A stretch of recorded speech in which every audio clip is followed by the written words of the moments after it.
Take me out one more time is all you said to me. And I swore Zachariah Julian. Welcome to Usala Radio, and this is Rise and Thrive. I'm the special host today, and I have an amazing and special guest today, Renata Yazzie. Please introduce Hi. yourself. Yat she Renata Yazzie nishya twa hagini nishna ki ani bashashin but I need to check on the acting dashanale. Got ego the nest on nishna. Good morning, everyone. My name is Renata Yazzie. I am a graduate student right now, studying at the University of New Mexico, and I play piano. Yes, she's a fellow pianist here in New Mexico. That's where we're from. Um, but yeah, we both play piano. We've both known each other for quite a while, and I thought it'd be great to have you on. It's been about a year since our last interview for We Are the Seeds. Yeah, It's about a year yeah. ago now. It's wild. It's mind blowing. Almost a year, because at this point we were um, in the middle of the Gathering the Seeds project. Yeah. That was a year ago. Oh my goodness. Don't remind me. That project was a lot of fun. For those of you who don't know, We Are the Seeds for a nonprofit. We did a cool little segment called Gathering Seeds, where we got a bunch of artists together and we set up a metronome. For every week, there was a new theme, and every week the metronome got faster. So it went from poetry, and since you're an amazing and very talented musician, your original compositions are just a great addition to that whole project. So tell me, how's music? How have you been? Music is good. I mean, yeah, right now, I am almost done with all of my coursework. I literally have one class to graduate, and it's gospel choir. Like I had to Oh take wow! I had to take an ensemble. I had to take 2 credit hours worth of an ensemble, so 2 semesters worth of an ensemble. And I took gospel choir back last spring semester. And of course, we had like one performance, and then everything shut down after spring break. So I was supposed to actually take piano ensemble, where we get to play four-hand music with other pianists. Man, And the class isn't being taught because it's just like physically not possible. that's wild. so I'm in gospel choir again. It's been really fun, but it's the last like thing I have to do other than to defend my thesis and to play my recital. Oh wow! So yeah, I'm like, it's so close. I'm almost there. What is there anything like special or new that you specifically kind of picked up from taking gospel choir when it comes to your A like music? little bit more, I think, some confidence in my voice, Ah, because it was last spring when I was singing, and our choir was so small that we joined with a larger community choir to do a performance. And excuse me one moment. it's got allergies, so Yeah, I was gonna sneeze. it's crazy. It's crazy warm here, and there's pollen everywhere in New Mexico right now. So I'm suffering Yeah. So but it was full of just these like older women who were just super like encouraging and warm, and was just like, sing baby, sing it.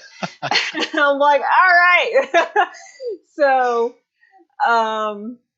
yeah, I think that I kind of, towards the end of our time there, when they weren't there anymore, and like we finished our performance, so they weren't, coming to class every week. Yeah, I kind of wore off. But for that time in which we were working with them, there was a couple older women who really just took me under their wing in terms of like leading me musically and so forth. And they were just so encouraging and warm and like just really sweet that that's I was like, this is how I guess it's supposed to feel when people enjoy singing. This is what they must be. mhm. Yeah. So it's so easy to take what we do because we both went to the same University in New Mexico. We had different piano teachers, but it's so you forget to have fun sometimes, and it's always nice to have other musicians to kind of just realize you're human in this vessel Yeah. as we express ourselves through our instruments, especially the voice. Yeah, definitely. That's awesome. Yeah, I think that was one of my biggest takeaways. And also, we don't use sheet music in class. Because I'm the only music major. I'm the only music major that's in the class. Everybody else, their business or some other, psychology, finance. I mean, they're doing it's completely different majors, and so there's no expectation that you have to read sheet music. So we learn everything by ear, all of our parts by ear. We have to memorize everything by ear, and it's just a really. I think it throws some people off. Like they're expecting for there to be sheet music and stuff, but it's like no, we're doing everything by ear, and that's how I initially started learning piano. So it took me a week or two to kind of like, okay, what was I doing here?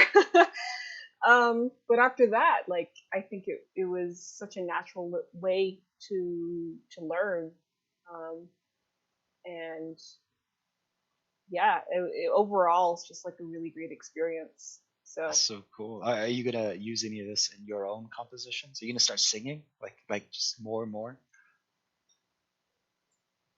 I don't know. Maybe. Yeah. Maybe I mean I've tried. I wasn't. I don't.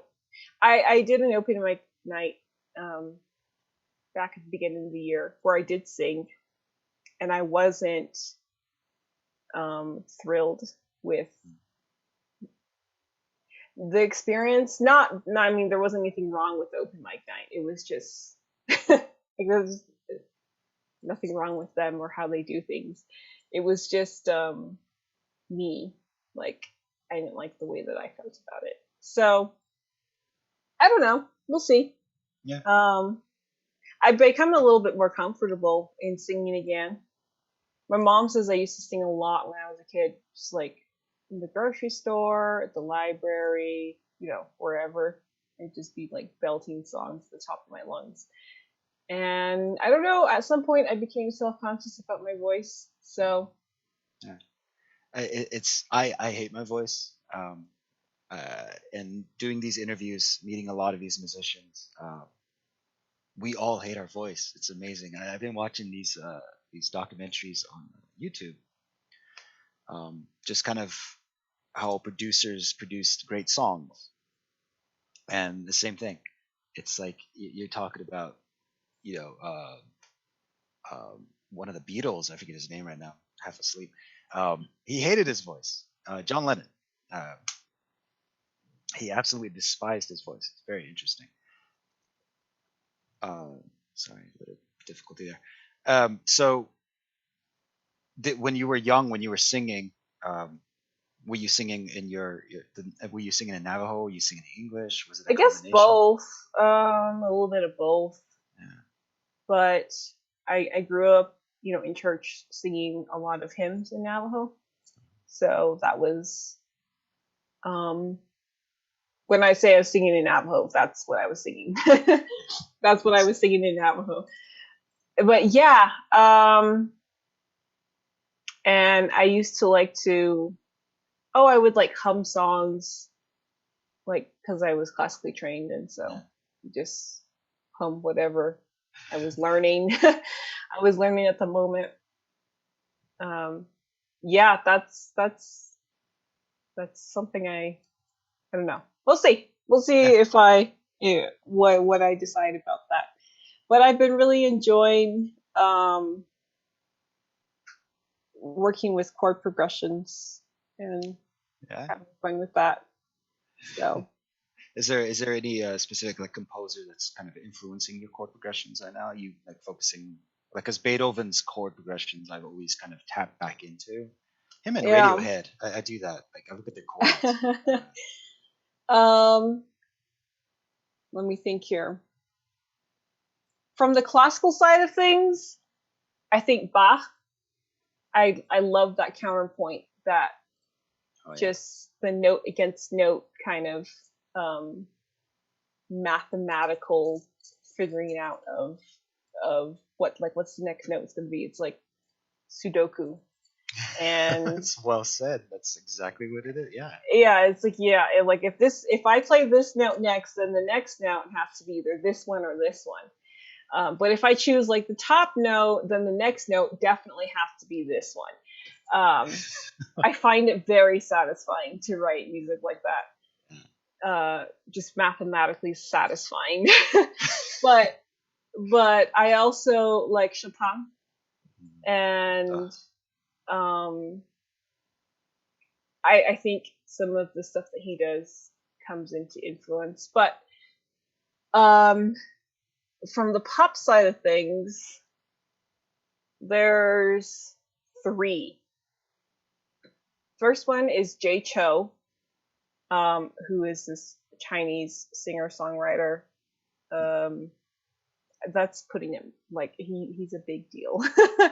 Jay Cho. Yeah, he's a big deal. He's classically trained in piano and cello, and then he also incorporates a lot of traditional Chinese instrumentation, in addition to like American pop influences. So for me, it's kind of like the whole package.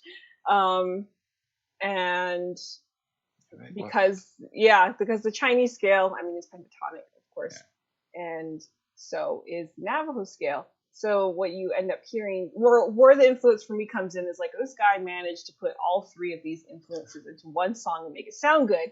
Like, why I could do that with like Navajo music, instead. Well, let's take a quick break, and then we'll get right back into it.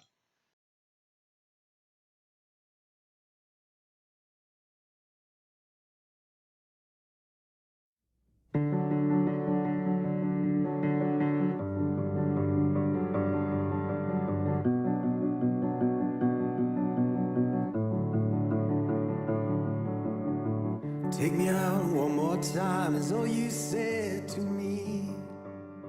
And I swore I heard. Welcome back. Rise and Thrive. I'm Zachary Julian, special guest host today. Trying some new things out. And hello, Thailand, if you're listening. And I have an amazing guest, Renata, Yazzie, and we're sitting here talking about Scales by Jay Cho. Is that correct? Yeah, Jay Cho. So he's actually the guy who plays Kato in the recent Green Hornet, like the 2011 Green Hornet. Yeah. That's so random. That's interesting. And I really like his music. He's got some soundtracks. He's done some soundtracks for a couple movies, and I just think they're absolutely gorgeous. Just beautiful. Him, and then I also there's a Korean group called Epic High that I'm currently.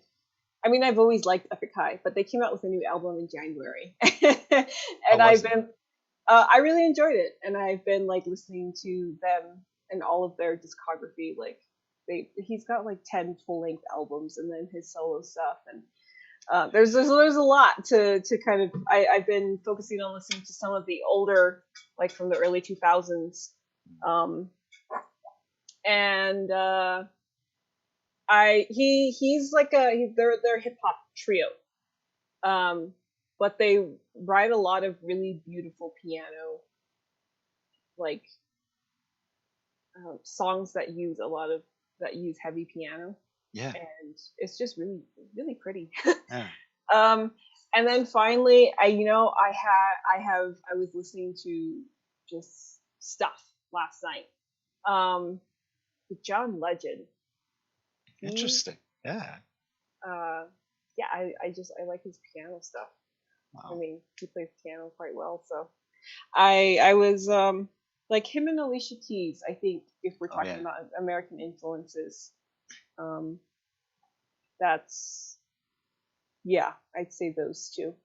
I remember when Alicia Keys like made that first big hit. I was young. I was still in high school, I think, when she kind of just popped out of nowhere. I was floored. That voice, that talent, it's just hearing a musician that's able to convey emotion like that. So it's a Yeah. great influence. It's a great influence. I think one of the musicians right now influencing me. It's a random one, and nobody's ever really heard of them. They're called Let's Eat Grandma. Yeah, they're from Europe somewhere. But it's just these two girls, and they just play everything: the drums, the piano. They have a little recorder, guitar. They sing, and it's just this very obscure. I forget the exact name. It's like called trash pop. I think is what it's called. Okay. And it just kind of goes against everything like that we consider pop here in America. And it's just like, no, we're not going to do that. Let's be ourselves. And it's fun because it does have that kind of Alicia Keys where it's just getting emotion out, telling you a story. Yeah. Yeah. Oh, that's awesome. It's funny because I used to play piano at what we call the sub, the student union building over at UNM. When I was doing my undergrad, I would just hang out there and I would play, 2-3 hours, study break, lunch break. Wow. I just finished a test and bombed it break. And years later, like several years later, I saw this other Navajo student that also used to go there at the same time that I did. And he was like, "Hey, it's Alicia Keys." And I was like, he's like, "Oh yeah, that's what we used to call you." And I was like, "Oh." I was like, who's we? And he's like, "Oh, he's like starts listing off these people that I knew of but like had never met. And so I always thought that was kind of funny because all coming up through elementary school, middle school, high school, I had been playing piano for all of it, and everybody knew I played piano. And I went through like all these nicknames of people who either play piano or are composers. That was like that was a new one. So that's my college nickname. Like Alicia Keys, I like it. That piano in the sub, just to kind of put it into people's heads, it's just this place where we can hang out. It's like a little, I just think of Kaikon. It's Japanese for it's the Union Building, where everybody just hangs out. There's food, there's a food court, but there's this piano. At least when I was there, it used to sit in the corner. Yeah. By the windows. There's these cool windows and doors, and you're just free to play. And you would hear just random things. I would hear the Super Mario Brothers theme. I would hear X Files. Somebody would be playing the X Files theme on piano, and then you would hear like a classically trained student, like one of us, just playing some Beethoven or Chopin and just having fun. It's a cool thing for the school to do for musicians and just non-musicians, just to vent, get some of that stress out. It's great. Yeah, I met a lot of the people that I met one of my friends there actually, who was in the music program, and we eventually became really good friends, and that's where I met him. I was at the piano. And so it was sometimes a strange place. I remember one of the photography students, he came up to me one day and was like, "Hey, can I like take a picture of your hands?" And I was like, "What?" Oh. It's kind of strange, yeah. But yeah, there were some interesting characters that would come through. There was another guy who used to come around that was like trying to start his own independent record label, and he would like consistently like, "So, have you thought about it?" And I was like, "Just trying to graduate, man."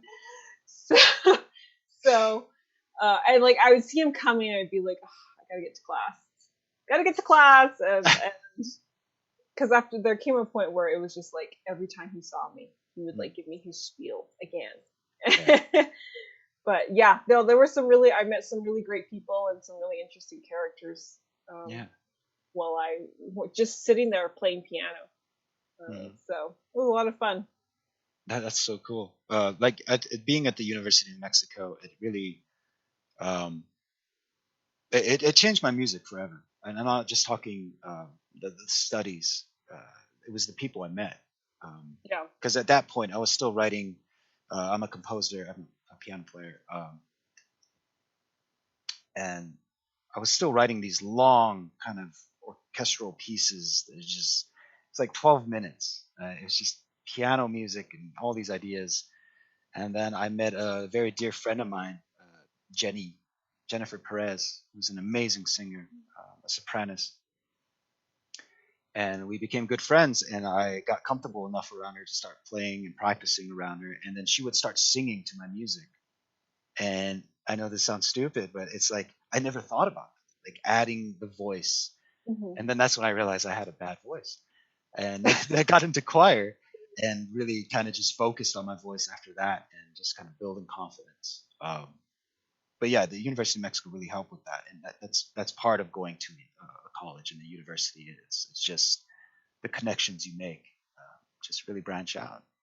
And I wish I was at UNM when you were there.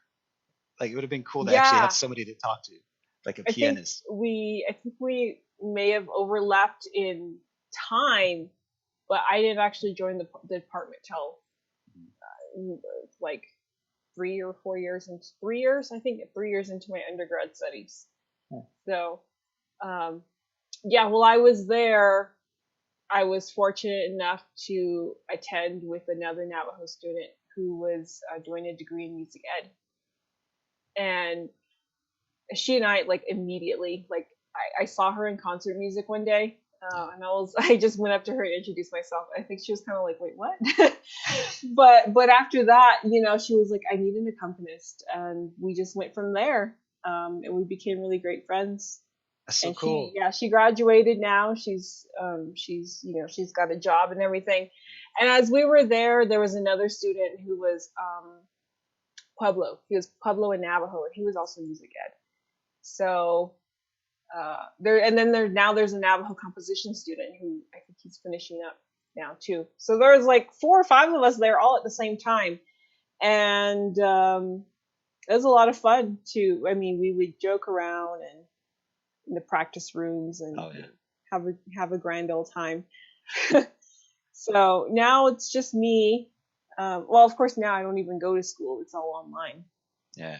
But um, that was really great, and I think I wish that I could give that kind of experience to like all the Native students who Yeah. end up studying music in a college setting,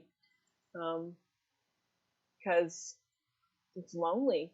It is. It gets really lonely. Yeah, I used to. There's a hall at the university, in the music department at the University of Mexico. It's called Popejoy, and I just used to sleep under those stairs after practice. Like I was just so burnt out, and I knew if I went home, it wouldn't really change anything. I would still be practicing, so I would just sleep right there.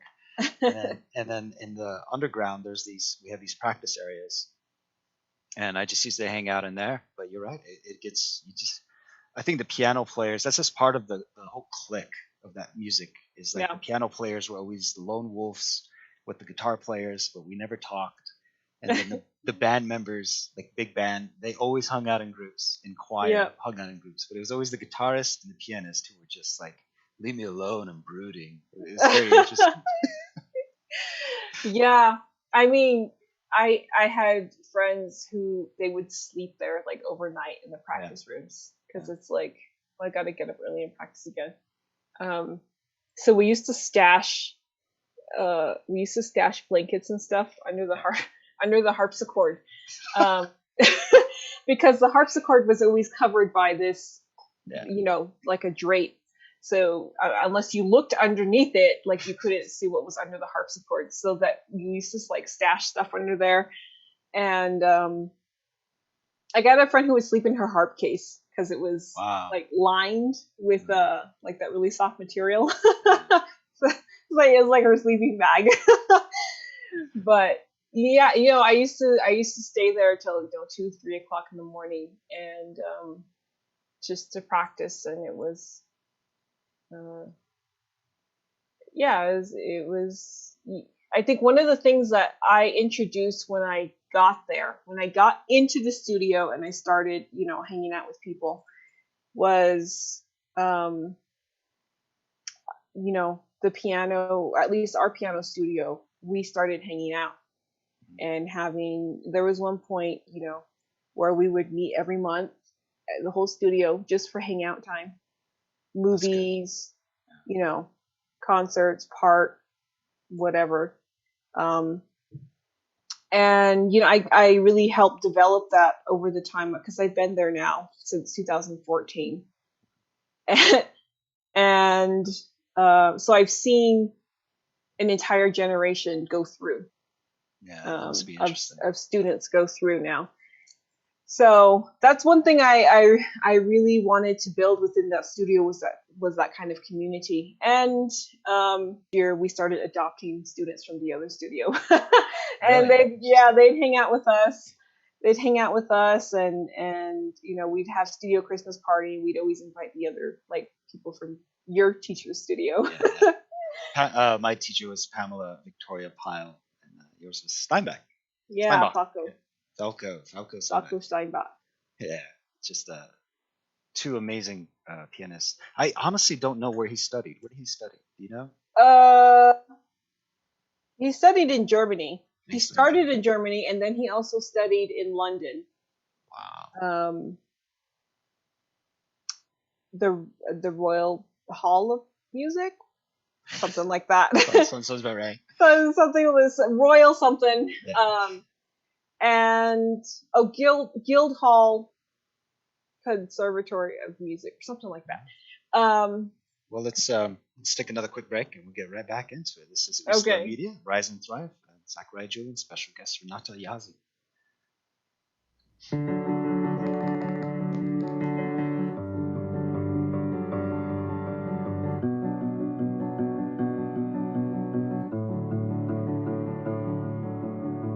Take me out one more time is all you said to me.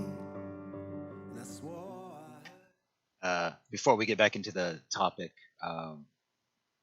we're talking about where our piano teachers at the University of Mexico studied. The song that plays, I wrote that. I recorded that like 3 years ago at the Rio Grande Studios, and I was very sick when we recorded that. I had a head cold I was recovering from, and I was just gone on Dayquil, just trying to sound as normal as I can, which was a huge mistake, but it was a great learning experience. But yeah, anyway. That's pretty. Thank you. Yeah, it's an interesting song. But yeah, getting back to what we're talking about, my teacher, she studied at Juilliard, Pamela. Yeah. And we used to have studio sessions. It was like every Friday. We tried to do every Friday, and we would just hang out. There's Pope Joy Hall, which is like the big kind of performance space, and then right across from it is a Keller Hall, which is nice. I actually like Keller Hall more than Pope Joy. I just like the sound in there better. Yeah. But we used to just pull out the big piano, and we would just play for each other, and we would just hang out for a couple of hours. But yeah, I always hated it because it was like Friday at like 7:00 at night, and I was just like tired. Everybody's burnt, it's the end of the week, but when I got there, like I understood it and I enjoyed it every time. So it's cool that you guys hang out. I mean, that's important as musicians. Yeah, we have studio as well. It just kind of depends on whenever people are available, but. Yeah, and then Falco has his piano festival that he does in Germany every year. And at some point, like we've all gone. I think I've gone twice now. It's really great. I mean, it's a really great deal, just because the festival fee is like 400 euros, which is about $450 ish. Yeah. But it's for 2 weeks, room and board. Bad. Not bad. They give you a place to stay. All the concerts are free. All the lessons. So we have lessons every day for of the weekdays. We have lessons every day, and it alternates. So there's another professor. She's Joanne Ham from University of Oklahoma. Mm-hmm. She teaches piano pedagogy there. And yeah, so she comes out, and so we go to her, and then Falco and Falco like every other day. and then we take like trips. The last year that I went, we went to Bonn to the Beethoven house where Oh my Beethoven god. was born and lived. Yeah. Yeah, that was amazing. That was they had his old pianos there and Oh, everything, and I was really sad because so I had like woken up late, so I missed like going with the group. And another family was going to Bonn that day to visit their daughter, so I hopped in with them, and they showed me where to go, and so I went there, and I went by myself. I didn't know we could take pictures inside, so I was like, oh no, and then I left, and everybody had pictures, and I was like, oh. I could have taken pictures while I was like in the place because I thought we couldn't. But I did manage to take some, outside and before I went in and so forth. And I bought like a poster and some postcards and stuff. The gift shop though was funny because there was this child who like wound up every single little, what do you call those things? Music boxes. Yeah. And so one was playing for Elise and one was playing Moonlight Sonata. And like this child went in there and just like winded them all up and just left. And I was like,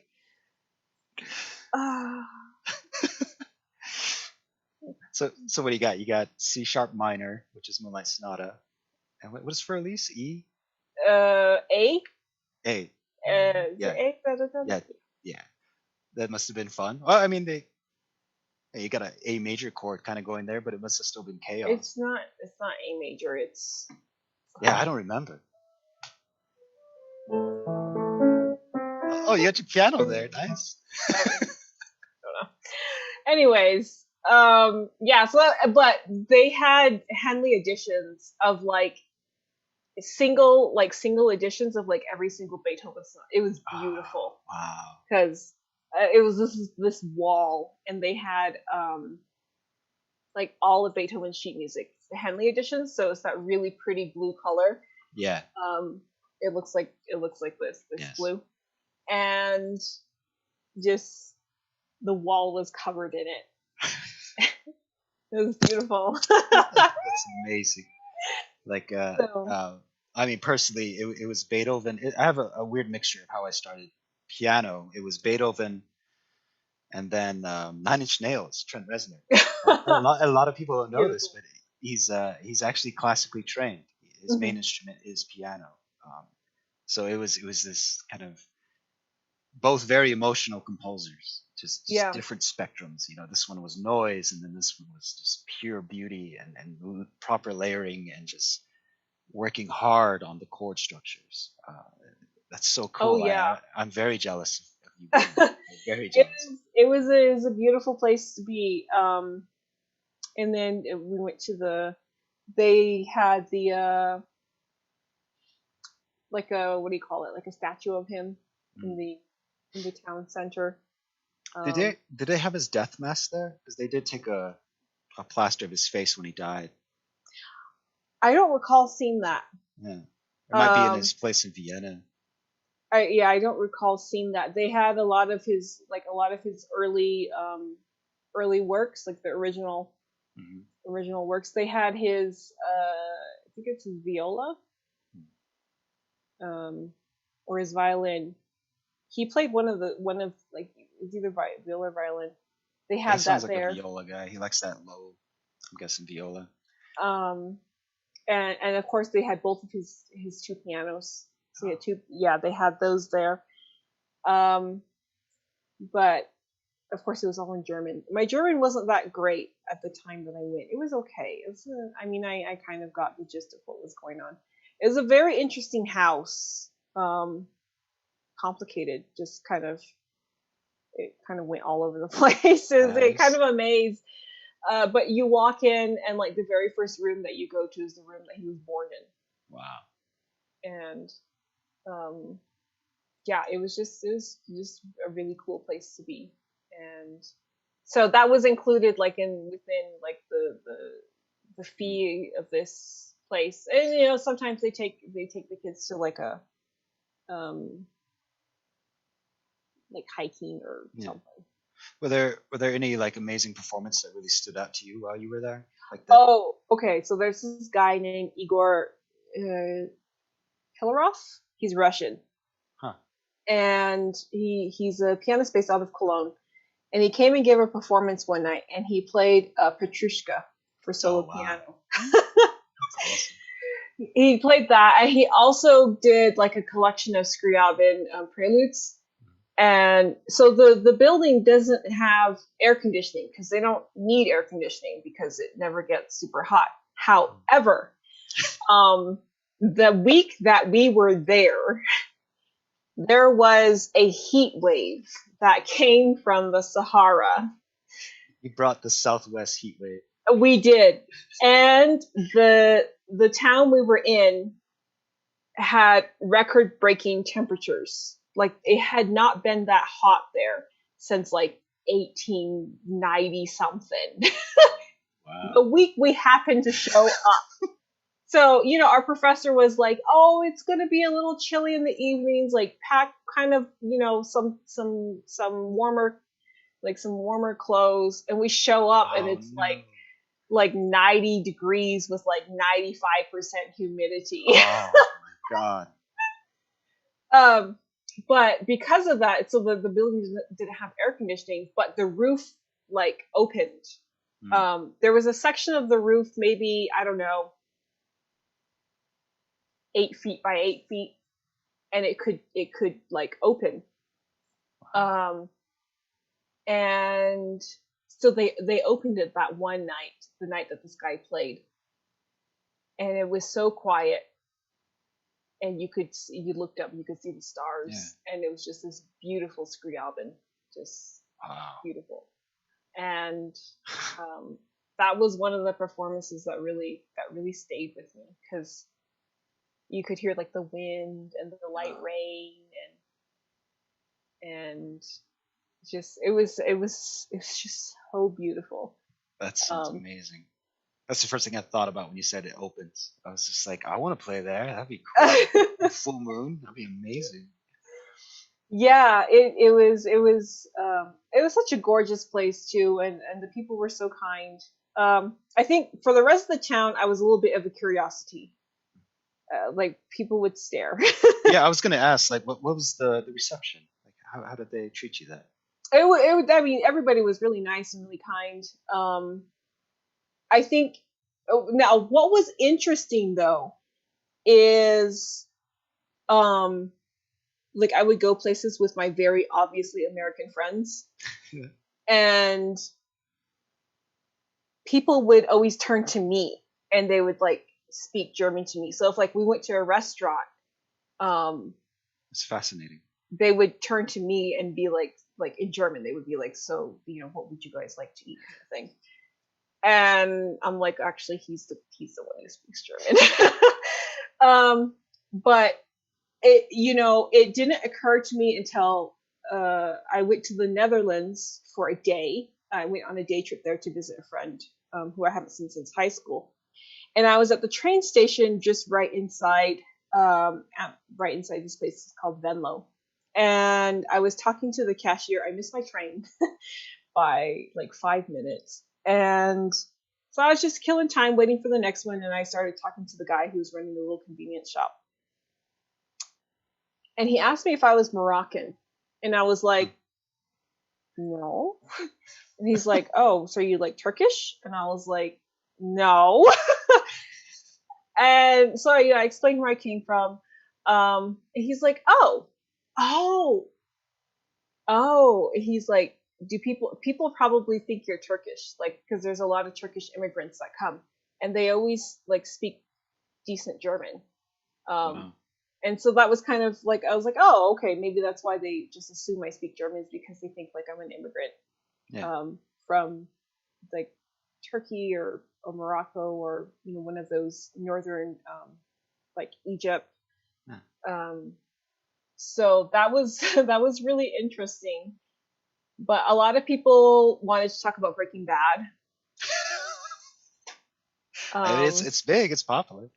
Yeah, no, it was a big deal. And at that point, like, I was like, I'm not gonna watch Breaking Bad. Like, I'm not gonna be one of those people from Albuquerque that watches Breaking Bad. So I didn't watch it. I hadn't seen it.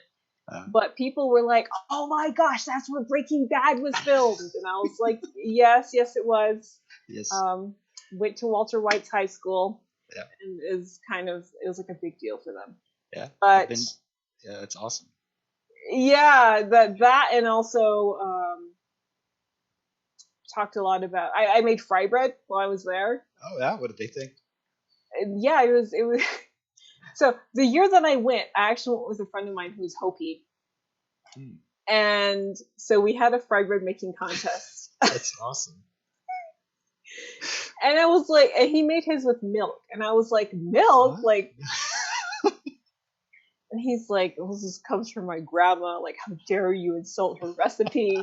and it was really funny because he had made some for his host family like the day before, and his host mom had given him this stuff called bakpulver, and it was supposed to be baking. She said it was baking powder, so that's what he used. So I get some from the store, and the next day we're making it, and I felt it, and I was like, "This does not feel like baking powder." And I was like, I turned to the lady who was there, and I was like, "Is this baking powder? It feels like baking soda." And she's like, "Bakpulver, baking soda," and I was like, "Oh!" and my friend's like, "That's what I used. It came out fine." So I tried it. I just measured it like teaspoon for teaspoon, and it worked. Like, it came out really nice. They didn't have lard, so I had to use coconut lard. Yeah. I'm not sure. Like coconut oil kind of thing. Yeah, it was coconut oil based, but it was like a lard. It came out really good. Like, it came out perfectly. So. Well, that's the last segment. I want to get back into what you're doing with music. This is Usla Media. We're going to take a quick break again, and Zachariah Julian, Rise and Thrive.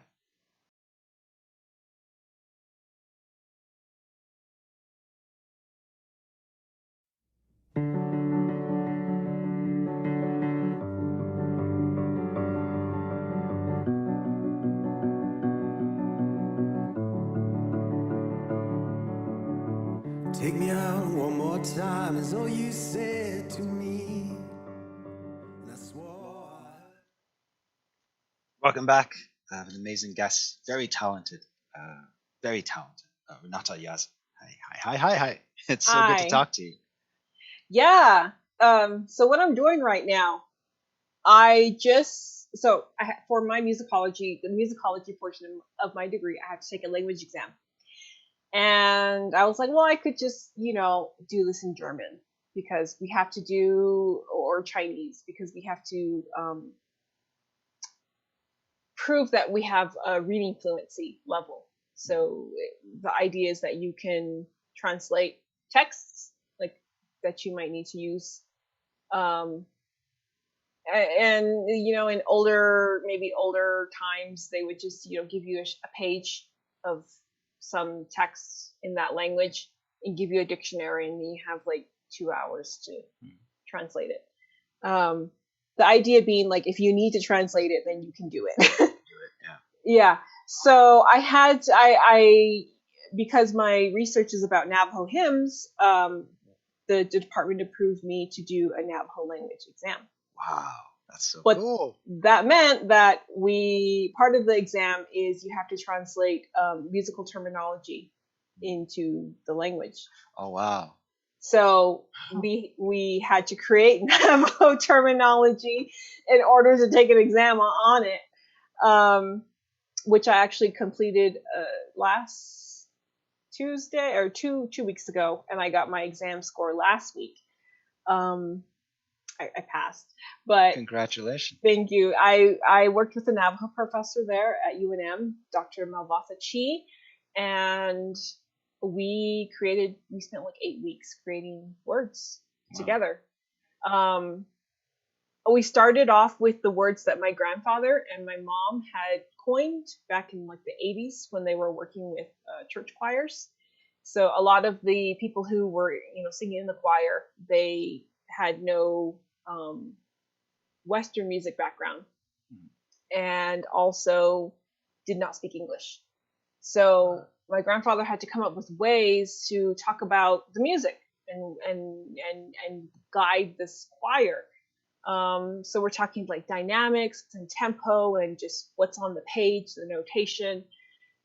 And he started us off really. He gave us, 48 terms that my mom as she recalled them, I wrote them down. And I took those to the Navajo professor and we went from there. We That must have ended been oh, go like ahead, sorry. 100. We ended up with like 140 something, somewhere around there. Wow. There's some we have to kind of still fix a little bit, but That's so yeah, cool that you're doing that. That's amazing. I mean, you're helping future generations. I mean, you're really keeping. Yeah, it's a good way to like keep that culture, that the language yeah, alive. Is yeah, especially it through the art. is really difficult just because like we don't have a word for music. Yeah.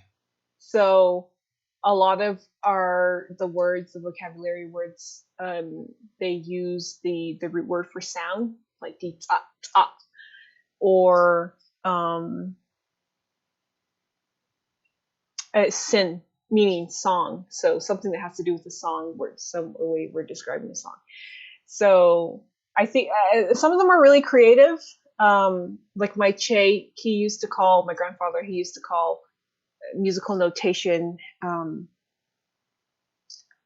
like it looks like a little bird's footprints. Yeah. And so we That's took that. it's adorable. That's adorable. We took that, and so the word that we have for musical notation is tidipikeke. So it looks like it's little footprints. I love that. I absolutely love that. That's a great song title, by the way. Yeah. So that, and then some of them are little like chord, meaning they're stacked on top. It's stacked on top of each other together, like as a group. Yeah. Sena, which is a shortened version of Sin Bina, which is fermata. The song's I, because of the shape that the fermata is. Yeah. And then we did the voice types. So like jitra, jit meaning voice, cha meaning the middle voice, so alto. And then we added these what we call enclitics at the end. So jitra ad for the female middle voice. Wow. And jita kant for the male middle voice, so that's alto and tenor. That's so cool. Yeah, and then baritone, jitiel, meaning the voice is wide. So tiel is like the word you would use to describe like the ocean, very broad, like a broad voice. And then jito, meaning a big, like deep voice for bass. Yeah. And on the other hand, what is the mezzo soprano? I think is jitra, meaning it's going towards the middle voice. And it's then so descriptive. I love it. Yeah, and then jit also means the high, the thin voice, so that's soprano. That's awesome. That's so cool. I love this. I love this. I see on your socials that you post stuff that you're working on, and I just love looking at it. It's just this combination of two worlds, and it's pretty cool. But that's for our last little part here. I just want to get back to you. Like what you were talking about, how you used to play piano in the sub, and this guy came up to you like, yeah, I'm gonna make a record company. You should be in it. When are you gonna record an album? I don't know. When I decide what kind of music I want to put on the album. Yeah. I guess like I'm so undecisive about lots of things, but this is one thing I'm really indecisive about is I don't know, like, am I going to sing? Am I not going to sing? Is it going to be just solo piano? Am I going to play other instruments? Is it going to be like classical album? Is it going to be like not a classical album? So I haven't, like, am I going to play classical pieces? Am I going to play original compositions? I don't know. Yeah. It's going to be like all of those things into one album. I haven't decided yet. And I guess part of it is apprehension of just, I don't know how that process really works. Yeah. The recording, like the studio, the mixing, the mastering. I don't really know what that process all entails. And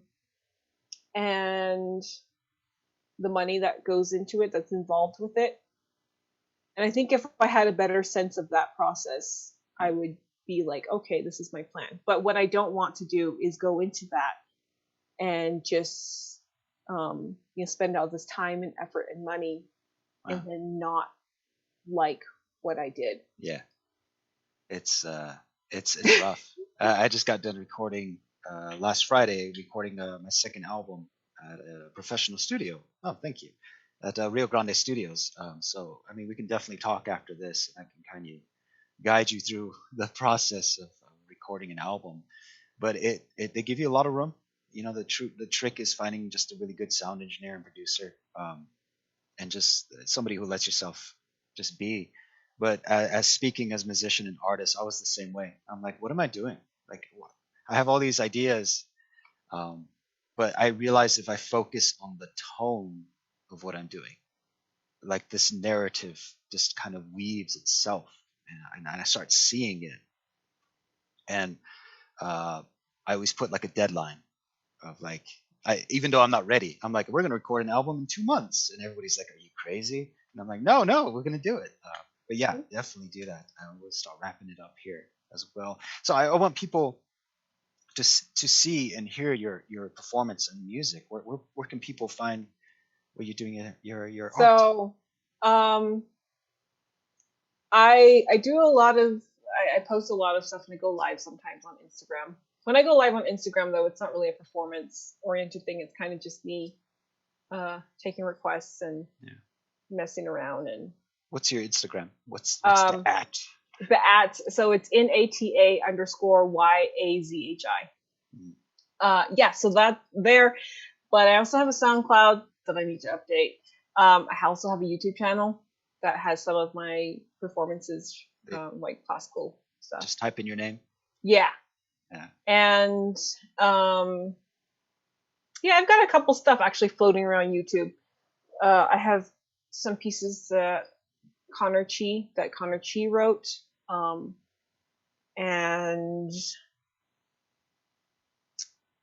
I discovered Spotify. I have one song on Spotify. That's awesome. That's so cool.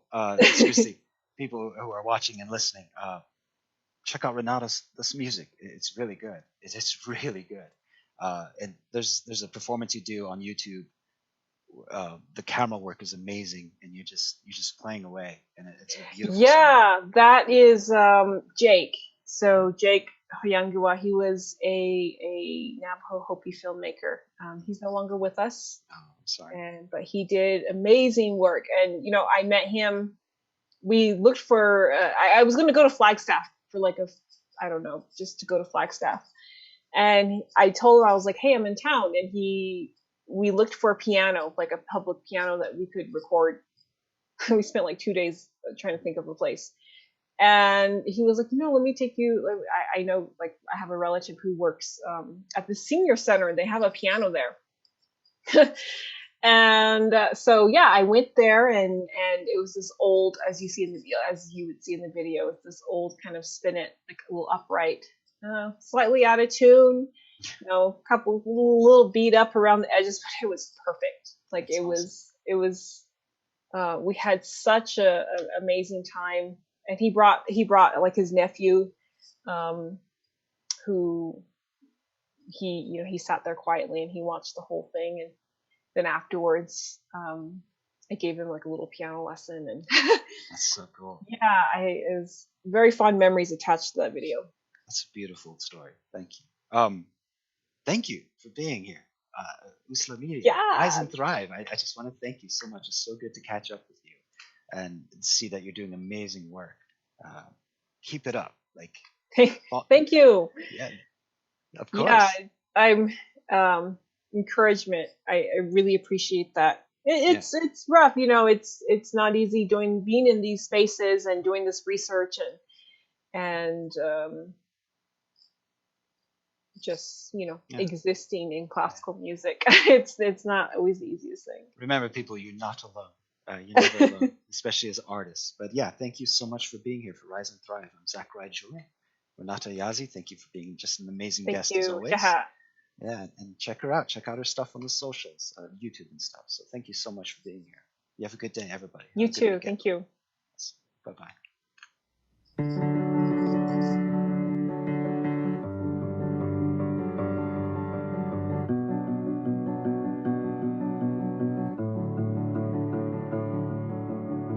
Take me out one more time is all you said to me.